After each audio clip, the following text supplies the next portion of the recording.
그럼 다시 좀 네. 올라가는 시기가 올까요? 그럼요. 다시 올라가죠. 다시 올라가나요? 자, 왜냐하면 시중의 통화량은 늘어요, 안 늘어요? 늘어나죠. 시중의 통화량 늘어나겠죠. 네.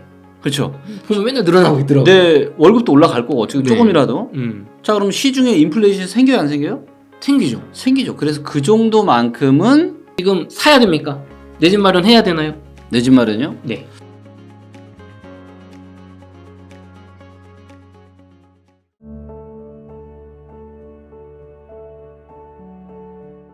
대표님, 미분양으로 가보겠습니다. 네. 미분양 지금 7.5만 호를 넘어선 가운데 네. 일부분들은 네. 미분양이 많이 늘어나는 건 맞지만 서울 물량은 얼마 안 된다. 네. 그럼 뭐 지방은 어렵겠지만 네.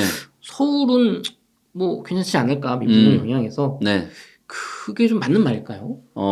틀린 말이죠. 아, 틀린 말인가요? 자, 이제 그러니까 이런 거예요. 자, 미분양이 증가한 거를 가지고 부동산 시장이 안 좋다라고 앞뒤를 바꿔서 판단하시는 분이 계시는데요.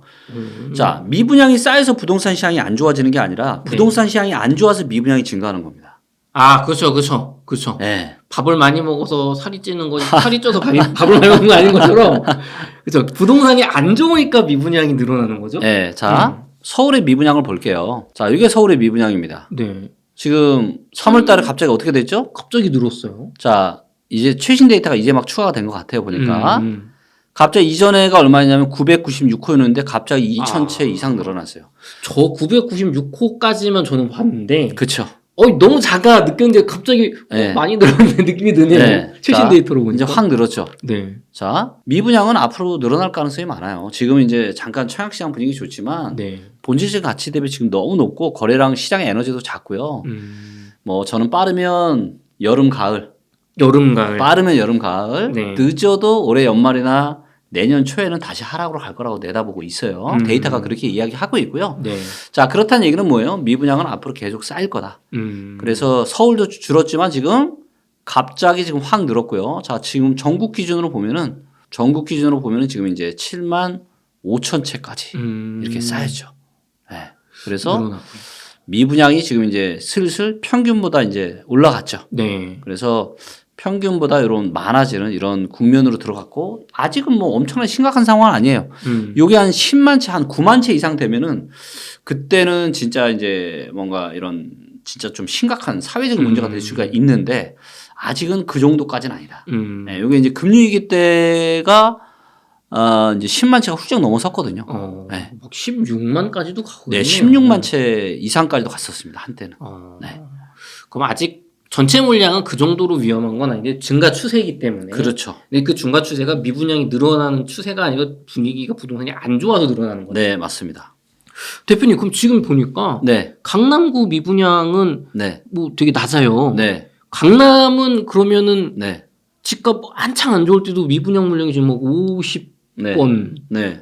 강남은 미분양이 안 나나요? 강남은 이제 보시는 것처럼 거의 미분양이 없죠. 네. 그래서 혹시라도 이제 뭐 강남에 미분양이 생겼다. 네.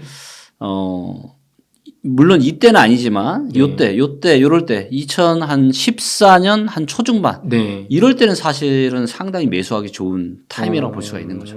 네. 강남이 미분양이 생길 정도면은 네. 굉장히 안 맞아요. 굉장히 안 좋은 거죠. 근데 그렇다면 반대로 가격은 굉장히 저점일 가능성이 높다. 그렇죠. 근데 이제 이때 보시면 2010년에도 미분양이 있었는데 네. 이때는 기회는 아니었죠. 이때는 2010년부터 또 계속 이때는 하락하기 좀 시작했죠. 비쌀 때였잖아요. 그렇죠. 그래서 단순히 데이터라는 건요. 하나만 봐서는 안 돼요. 그래서 미분양 하나만 가지고 미분양이 줄어드니까 뭐 사야 된다 이렇게는 안 된다라는 거죠. 그래서 제가 누누이 말씀드리고 제가 이렇게 체크리스트를 이렇게 만든 이유가 뭐냐면 하나만 보고 결정하면 안 되니까. 미분양은 좋은데 나머지는 다 나빠. 그러면 이제 그럼요. 안 사는 게 좋겠죠. 안 사는 게 좋겠죠. 네. 알겠습니다. 대표님, 그러면은 지금 어떤 이런 꿀팁으로 이 네. 체크리스트 같은 거 여러 가지 지표들을 보면서 좀 좋아지면 사면 되겠다. 네. 잘 말씀해 주셨는데요. 네. 약간 정책 얘기로 가보겠습니다. 네. 4월 7일부터 분양권 전매 제한이 공공택지 또는 규제지역 및 분양가 상한제 적용 지역에서는 네. 전매 제한이 3년, 네. 서울 전역 같은 과밀 군역은 뭐 1년, 그 외 지역은 6개월 네. 많이 완화가 됐어요. 네. 분양권 전매가 가능해졌는데 네. 이게 거래량이 보여주신 거 보면 별로 안 늘어났단 말이에요. 네. 왜 이렇게 별로 효과가 없죠? 그거는 이미 코로나 버블 시기에 네. 너무 많은 사람들이 영끌해서 이미 살 많은 사람은 싹 다 산 거예요. 미래 가수까지 싹 다 끌어다가 지금 샀기 때문에 네. 거래량이 없는 거예요 지금. 뭘 규제를 이렇게 완화를 해줘도 네.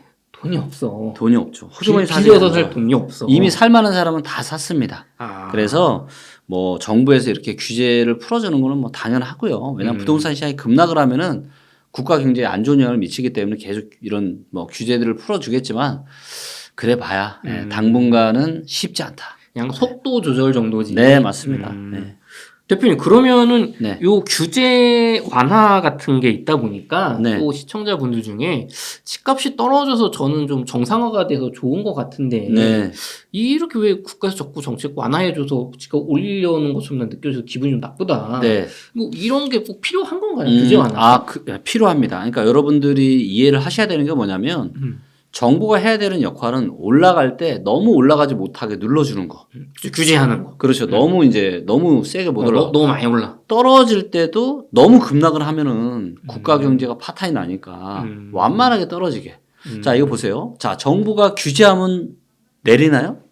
그래도 올라갔더라고요. 그래도 올라가요. 네. 자, 정부가 규제를 한다는 얘기는 뭐냐면 정부가 규제를 할 수밖에 없을 만큼 시장의 에너지가 너무 뜨거운 겁니다. 그래서 정부가 규제를 하면 잠깐 주춤하다 올라가고 또 규제하면 주춤하다 올라가고 이런 일이 발생하는 거예요. 지난 몇 년간 그랬죠. 그렇죠. 이것마저 없었으면 그냥 쫙 미친 듯이 올라가는데 자, 반대로 정부가 규제를 완화한다. 부양정책을 펼친다는 얘기는 뭐냐면 그렇게 할 수밖에 없을 만큼 부동산 시장이 너무 안 좋은 겁니다. 자, 그러니까 떨어지는데 정부가 이런 부양정책을 펼쳐요. 살짝 좋아지는 것 같아. 다시 또 내려가. 그럼 또 살짝 또 부양정책을 또 살짝 올라. 이런 패턴이 반복이 되는 거예요. 그래서 정부가 이렇게 하락 시기에 이런 거 하는 거는 당연한 겁니다. 그리고 그렇게 해야 돼요. 만약에 둔촌주공 살리기 1월 3일 안 했으면 지금 어떻게 지금 큰일 났다니까요. 정말로. 그게 사실 둔촌주공을 이거를 왜 정부에서 풀어줘서 부양해서 네. 이거를 떨어뜨리는 속도를 늦추냐 좀 분노하시는 분도 계신데 네. 대표님은 그걸 해야만 됐다. 우리가 전체를 봐야죠. 자, 우리가 강원랜드 사태 그거 하나만 가지고도 작년에 무슨 뭐 막 신용경색이 생기려고 그러고 난리도 아니었고 그렇죠. 단기 금리가 막 엄청나게 급등하고 이랬잖아요. 기억 안 나세요? 근데 만약에 둔촌주공이 잘못됐잖아요. 그 8천억이 넘는 대출 그러면 금융권까지 싹 다 문제가 됐다고요. 부동산만 아니라 그 빌려준 금융권도 막 부도가 나고. 그럼요. 이게 어떻게 보면 약간 2008 그렇죠. 금융위기. 그러면 단기 금리가 그때 뭐 7, 8%까지 나왔는데 뭐 9%, 10%, 11 만약에 그런 일이 벌어지면 국가 경제가 완전히 파탄이 나는 거죠. 심각해지는 거. 그런 일보다는 차라리 부작용이 조금 있을 수는 있겠지만 부양 정책을 이게 펼쳐서 급락을 좀 막아주는 이렇게 하는 게 그게 국가가 해야 되고 정부가 해야 되는 그런 일인 거죠. 물론 우리가 너무 이 완화를 이른 타이밍에서 다시 뭐 올려가는 그런 게 나오면 우리가 비판해야겠지만 지금 정도는 대표님이 볼 때는 그냥 어쩔 수 없었다. 네, 저는 어쩔 수 없었다라고 저는 생각합니다. 네. 알겠습니다. 대표님 요즘 투자 목적으로 전세 끼고 집을 사는 걸 갭 투자라고 하는데요. 네. 지금 갭 투자 비중이 2019년 5월에는 한 26% 됐는데 네. 지금 23년 3월엔 3% 수준으로 네. 대폭 감소했어요. 그리고 건수도 거의 3,000건에서 63건으로 500분의 1 수준으로 감소했다고 하는데 제가 수치 정확히 모르겠지만 갭 투자비를 왜 이렇게 감소하는 건가요? 아, 이거는 왜 그러냐면 이거는 전세가율 때문에 그렇습니다. 전세가율 때문에요. 그러니까 갭 투자를 하려면 매매가랑 전세가랑 붙어 있어야 되잖아요. 그죠. 가까워야 돼요. 그게 돈이 조금 드니까. 그렇죠. 근데 이제 전세가율이 떨어지면은 못 하는 거죠. 아, 아까 전세가가 매매가보다 너무 많이 떨어졌잖아. 자, 요게 이제 서울의 전세가율이거든요. 네. 자, 서울의 전세가율이 언제가 제일 높았어요? 2016년, 17년, 15년 이럴 때. 자, 이럴 때는 갭투자가 유행하겠죠. 그쵸. 뭐 75%. 네. 근데 전세가율이 지금은 얼마냐면 55%입니다. 그러면 갭투자 하려면 내 원금이 45%가 필요한 거죠. 그쵸. 5억짜리 지금 10억이면 내가 4억 5천이죠. 그렇죠. 그러니까 갭 투자를 못 하는 거예요. 이게 갭 투자 돈이 많이 들기 때문에. 네. 그래서 갭 투자가 유행을 하려면 투자에 다시 광풍이 불리면 매매가랑 전세가랑 가까워져야 되겠죠. 야, 그러면은 이런 갭 투자로 좀 투기성으로 좀 집으로 돈을 벌려는 수요도 지금 네. 진입하기가 어렵겠네요. 지금 진입하기 어렵죠. 근데 또 일부 지역에 따라서는 자 예를 들면 자 지금 경북 같은 경우는 어때요? 전세가율이 여기는 매우 높죠. 네. 네, 이런 데서는 일부 갭 투자가 나올 수 있지만 지금 부동산 시장 분위기가 안 좋고 또 갭 투자를 하려면 또 입주 물량을 봐야 되는데 그런 부분들이 있다 보니까 여전히 이제 보면은 전국적으로 지금 뭐 세종이 제일 안 좋고요. 정말 안 좋네요. 그러니까 세종은 아예 갭 투자가 없죠. 네. 서울도 갭 투자가 있기 힘들고요. 그다음에 경기도, 그다음에 제주 이런 데는 갭 투자가 힘들어요. 그럼 어디가 가능하냐? 지금 경북, 그다음에 충북 이런 데, 경남 이런 지방 지역들은 갭 투자를 할 수 있을 만큼 전세가율이 높은 게 맞아요. 네. 하지만 이제 우리가 주로 어떤 건수가 갭 투자 건수가 많았던 서울 수도권은 네, 갭 투자 끝났죠. 끝났다. 끝났습니다. 대표님 전세 가격이 네. 아까 말씀해 주실 때 이제 거의 바닥점 하락이 더 나오긴 어려워 보인다. 조금 더 나오겠지만 네. 거의 바닥이 왔다 보셨는데 네. 그럼 다시 좀 올라가는 시기가 올까요? 전세 그럼요. 가격이? 다시 올라가죠. 다시 올라가나요? 자, 왜냐하면 시중의 통화량은 늘어요, 안 늘어요? 늘어나죠. 시중의 통화량 늘어나겠죠. 네. 그렇죠. 보면 맨날 늘어나고 있더라고요. 네, 월급도 올라갈 거고 지금 네. 조금이라도. 자, 그럼 시중에 인플레이션이 생겨요, 안 생겨요? 생기죠. 생기죠. 그래서 그 정도만큼은 네. 올라야 된다. 올라야죠. 자, 그런데 지금은 여기서 조금 더 빠질 수는 있어요, 전세가. 조금 더 빠질 수는 있는데 저는 뭐 빠르면 내년이나 늦어도 내후년엔 전세가 다시 올라간다. 다시 올라간다. 전세가 다시 올라가면서 갭이 또 줄어들겠죠. 그렇죠. 매매가. 네. 그러면 대표님 전세 가격이 올라간다는 게 네. 급격하게 막 우리 2019년 그 코로나 막 이때처럼 올라갈 거 아니면 천천히 올라가? 그럴 일은 없습니다. 그럴 일이죠. 네. 그러니까 만약에 이제 코로나 때처럼 유동성을 풀고 금리를 가장 낮은 0.5%까지 많이 낮춘다. 이런 일이 생기면 전세가 많이 상승할 수 있겠지만 그런 일은 아무래도 확률적으로는 거의 없겠죠. 그렇다면 전세 가격은 완만한 우상향을 할 가능성이 높습니다. 그렇군요. 네. 대표님 그러면 마지막으로 제가 지역 분석 하나 여쭤보겠습니다. 네. 최근에 세종시가 많이 뜨거운 것 같아요. 네. 세종시에 많은 분들이 관심을 가지시면서 네. 세종시가 거래량도 좀 늘고 있고 네. 무엇보다 대표님이 중시하시는 그 가격이 정말 많이 빠졌다. 네. 이제는 사야 된다라고 말씀하시는 분도 계신데 네. 대표님 세종시 지금 사야 됩니까? 내 집 마련해야 되나요? 내 집 마련이요? 네. 투자 목적 말고 내 집 마련을 해야 될까요? 자, 그러면 제가 이렇게 여쭤보겠습니다. 나는 허리여도 괜찮으니까 나는 허리에서도 내 집 마련 할 수 있다. 그런 분들은 하세요. 허리일 수 있다. 허리여도 괜찮아요. 네. 그러니까 저는 이제 보통 비율을 무릎 밑에서 사는 거, 허리쯤에서 사는 거, 어깨 위에서 사는 거 이렇게 비율을 하는데 세종은 한 허리 어느 정도 즈음이 아닌가 이렇게 판단을 하거든요. 근데 나는 허리에서 사도 괜찮다. 네. 즉 무릎 밑으로 더 떨어져도 상관없다 하시는 분들은 사도 괜찮겠죠. 그러면 말씀은 너무 비싼 건 아닌데 좀 더 떨어질 수도 있습니다. 이렇게 저는 들리거든요. 네, 더 떨어질 수 있죠. 더 떨어질 수 있다. 더 떨어질 수 있죠. 세종 한번 보겠습니다. 네. 자, 세종이 지금 어때요?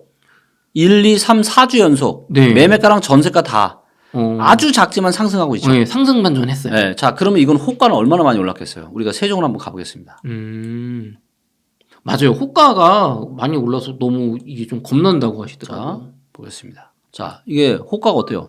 14.5% 지금 3개월 동안. 그죠? 네.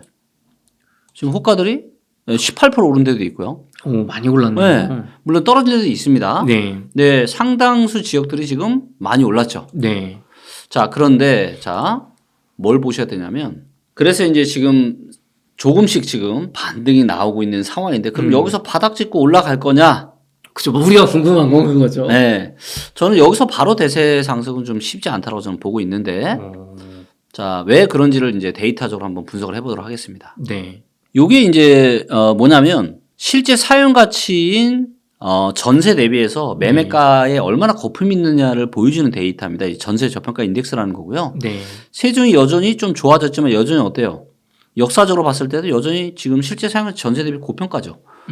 지금 52.9%가 평균인데 더 밑에 있네요. 59%. 네, 59%. 그러니까 지금 매매가의 한 60% 가까이 지금 거품이 있다라는 겁니다.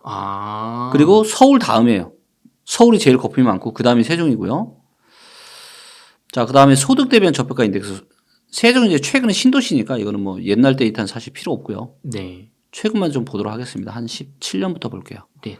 자, 이거를 보시면 자, 이렇게 세종이 급등하기 전. 네. 자, 세종이 급등하기 전에 이때 소득 대비가 몇 배냐면 한 8배 정도 됐어요. 8배, 9배가 안 됐습니다.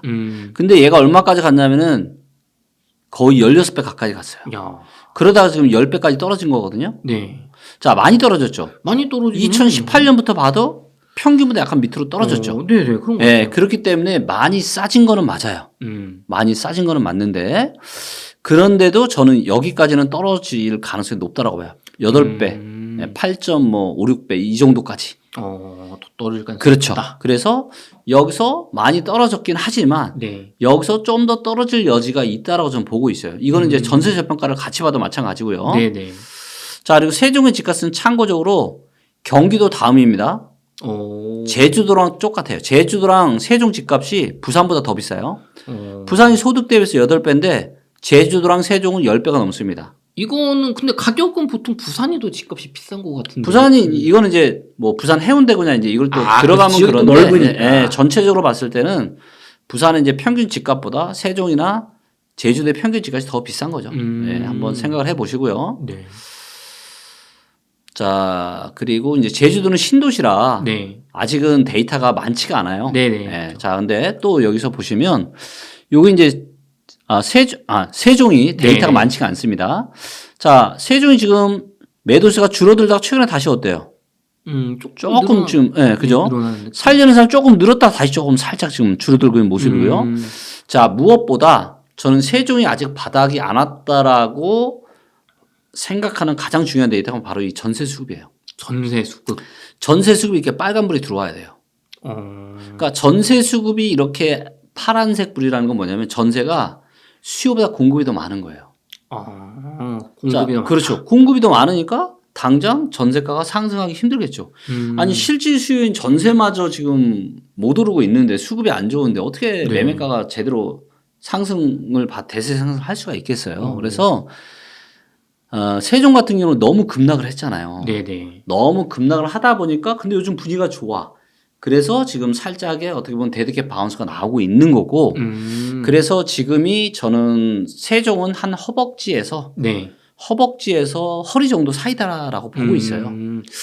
조금 무릎 미치니까 좀 자신 있게 사도 좋다라고. 저는 이제 무릎 밑에서는 제가 이제는 사셔도 됩니다라고 제가 얘기하겠지만 허벅지에서 허리면 뭐 나쁜 건 아니에요. 2020년, 21년 고점에 잡은 사람 대비하면은 나쁜 건 아니지만 아직은 바닥을 논하기엔 좀 힘들다. 아직은 조금 더 하락 시기가 있을 것 같다. 네. 자, 그리고 거래량을 한번 볼게요. 네. 거래량. 자, 좋은 건 있습니다. 자, 보시면 세종은 입주 물량이 어때요? 되게 적네요, 대표님. 진짜 작아요. 진짜 적네요. 자, 그리고 이걸 확정으로 봐도 확정이 아니라 이제 전체 물량 미확정까지 포함을 해서 봐도 없죠. 없어요. 늘어난 게 없네요. 없어요. 그러니까 아예 계획되어 있는 것 자체가 없는 거죠. 자, 그리고 이제 거래량도 보시면 최근에 좀 늘었습니다. 확실히 늘었어요. 거래량이 좀 확실히 좀 는 거. 이거는 이제 긍정적인 좀 측면이라고 좀 볼 수 있고요. 그 다음에 이제 사람도 계속 증가하고 있죠. 그래서 여전히 인구가 증가하고 있고, 그래서 입주량이 작고, 그래서 이런 걸 보면 상당히 괜찮습니다. 그래서 저도 제가 얘기한 게 만약에 향후에 반등이 온다면 가장 빨리 올 지역 중에 하나가 세종이다. 제가 이 이야기도 했었고요. 하지만 저는 올해보다는 내년 정도가 저는 괜찮지 않을까. 올해는 여기서 조금 더 거품이 좀 더 빠져야 돼요. 조금 더 빠져야 된다. 그러면은 뭐 올해 세종을 뭐 결혼하시고 나는 꼭 그래도 나는 지금 확실하게 살래. 요 정도면 반대할 것까지는 아니지만. 아니 이런 거죠. 반대신가요? 만약에 이제 지금 뭐 세종이 집값이 한 15에서 20% 만약에 빠질 수 있다. 이걸 감내하실 수 있다. 그러니까 우리가 허벅지나 허리에서 산다라는 거는 더 떨어질 수 있다라는 거잖아요. 그렇죠. 그리고 거기에서 산다라는 건 나는 더 떨어져도 괜찮다라는 걸 감안하고 사는 거잖아요. 근데 만약에 나는 여기서 더 떨어지면 안 돼. 난 정말 싸게 사야 돼. 싫어. 나는 무릎 밑에서 사고 싶어. 네. 라고 하시는 분들은 지금 아니다라는 거죠. 그 정도. 네. 대표님은 그럼 기다리는 게 좋겠다. 네. 라고 명확하게 얘기를 해주셨습니다. 대표님, 긴 시간 오늘 데이터로 정말 많은 걸 검증을 해주셨는데요. 끝으로 저희 웅달 책방 시청자분들에게 하고 싶은 말씀 있으시면 한마디 부탁드리겠습니다. 우리가 이제 뭐 주식이나 부동산 같은 자산 시장은 이렇게 버블도 끼고 공포에 또 빠지면 싸게 되기도 하고 이걸 반복을 합니다. 그리고 내 집 마련이라는 거는 인생에서 너무 중요한 의사결정이잖아요. 그렇죠. 그렇기 때문에 저희가 이런 말 제발 데이터 공부를 좀 하셨으면 좋겠어요. 진짜 조금만 공부하면은 이거 다 금방 내 것처럼 배우고 내가 얼마든지 내 집 마련에 대한 의사결정 잘해서 최소한 몇 천에서 내가 몇 억도 내가 세이브를 시킬 수 있는데 여전히 내 주변에 이런 뇌피셜 말이나 신문기사만 보고 할 거냐라는 거죠. 이제는 데이터에 근거해서 인생에서 가장 중요한 의사결정을 그 어떤 사람보다 잘할 수 있는 시대가 왔습니다. 그런 시대가 왔기 때문에 이제는 데이터 공부하셔서 그리고 실제로 데이터 공부하시는 분들이 많아지고 있어요. 저는 거기에 최첨단에 서 있잖아요. 그렇죠. 그리고 뭐 당장은 아니지만 빠르면 내년이나 내후년에 정말 좋은 기회가 또 올 거예요. 그리고 그 기회를 잡으려면 뭐가 되어 있어야 돼요? 준비가 되어 있어야 되잖아요. 그렇죠. 그래서 진짜 제가 정말 공부 안 하셨으면 좋겠어요. 공부를 안 하셨으면 좋겠어요. 네, 공부하는 소수만 돈 벌게. 네? 근데 그러면 안 되잖아요. 그러니까 정말 제가 진심으로 드리는 말씀이니까 데이터 부동산 공부해 보십시오. 절대 후회하지 않으실 겁니다. 감사합니다. 이렇게 해서 리치고의 김기원 대표님을 모시고 이야기를 나눠봤습니다. 긴 시간 동안 유익한 인사이트 나눠주셔서 감사합니다. 대표님 수고 많으셨습니다. 네, 고맙습니다. 23년 말이나 늦어도 24년 중순에는 내 집 마련을 할 수 있는 절호의 기회가 올 것이라고 판단이 됩니다. 평생 돈 걱정 없이 살고 싶지 않으신가요? 1,000만 원만 있어도, 돈이 아예 없어도 부동산 투자로 부자가 되실 수 있습니다.